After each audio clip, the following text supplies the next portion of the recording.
படித்தவங்கள்ட்ட கேட்குறேன், ஒழுக்கமாக இருங்க. தாசில்தார் இருந்தால் ஒழுக்கமாக இருங்க, ரெவன்யூ இன்ஸ்பெக்டர் இருந்தால் ஒழுக்கமாக இருங்க, வில்லேஜ் முனிசிபல் இருந்தால் ஒழுக்கமாக இருங்க, நாடு ஒழுக்கமாக இருங்கயா. அரசியல்வாதியை மட்டும் குற்றம் சொல்லுங்க. நீங்கள் நேர்மையாக இருந்து கொள்ளுங்க, எவன் ஆளட்டுமே. ஒரு இன்ஸ்பெக்டர் நேர்மையாக இருந்தான்னு மாற்றினான்னு வைங்க, அடுத்து வர இன்ஸ்பெக்டர் நேர்மையாக இருந்துட்டேன்னு வச்சுக்க, எத்தனை பேரை மாற்றுவான் அரசியல்வாதி? நீ அப்படி இல்லை.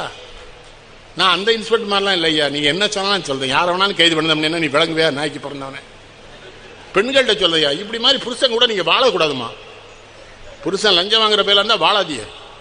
அவன்கிட்ட சொல்லிடுங்க, உன் கூட வாழ எனக்கு கேவலமாக இருக்குடா, 5000 ரூபாய்க்கு என்ன காரியம்லாம் பார்க்க, எவனா 2 லட்ச ரூபா கொடுத்தா என்ன கூட்டி கொடுத்துருவாடா, உன் கூட நான் வாழ முடியாதுன்னு பொம்பளை சொன்னான்னா ஊழல் போயிடும். இந்த நாட்டை காப்பாற்றலான பெண் தானே மாற்ற முடியும்.